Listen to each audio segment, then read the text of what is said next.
11ኛ ክፍል ተማሪዎች ይህንን ክረምት ማትጠቀሙ ከሆነ ብዙ የስኮላርሺፕ እድሎች ያመልጧቸዋል። ምንም ጥያቄ የለውም። ይሄ ቁልፍ የስኮላርሺፕ ዝግጅት ክረምት ነው።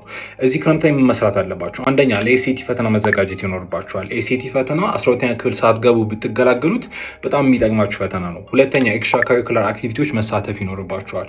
ቮለንቲሪንግ፣ ኢንተርንሺፕ፣ ኦንላይን ኮርስ፣ ፕሮጀክቶች፣ ሪሰርች የመሳሰሉት ነገሮችን መስራት ይኖርባቸዋል። ይሄ ክረምት የመዝናኛና የእረፍት ክረምት አይደለም። ከዛም አልፎ ለኮሌጅ አፕሊኬሽን መዘጋጀት አለባችሁ። ሪሰርች ማድረግ፣ ኤሴ መጻፍ፣ የተለያዩ መረጃዎችን ማግኘት ስለ አፕሊኬሽን ፕሮሰሱ ይሄ ክረምት ላይ ነው የሚደረገው ማለት ነው። ይሄን ክረምት በደንብ አድርጋችሁ መጠቀም ይኖርባችኋል።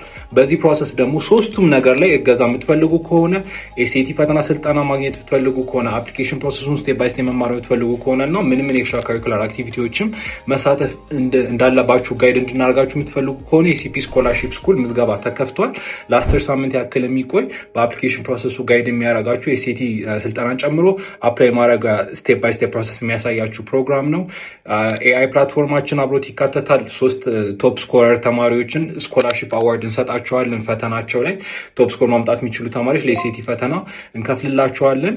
ከዛም አልፎ ቶፕ ስኮረር በሆኑ ተማሪዎች ነው የምትሰለጥኑት ማለት ነው። ኢሲቲ 400 እና ከዛ በላይ ባመጡ ኢንስትራክተሮች ነው የምትሰለጥኑት። ይሄን ፕሮግራም ላይ ለመሳተፍ ባዮ ላይ ሊንክ አለ። በዛም ባዮ ላይ ሌላም ስልክ አለ። በዛ ስልክ ደውላችሁልን ሞር መረጃ ማግኘት ትችላላችሁ። ሊንክ ውስጥም ገብታችሁ ሞር መረጃ ማግኘት ትችላላችሁ። ክላስ ጁን 29 ይጀምራል። ኢን ፐርሰንም ኦፕሽን አለን፣ ኦንላይንም ኦፕሽን አለን። ደውላችሁልን ሞር መረጃ ማግኘት ትችላላችሁ።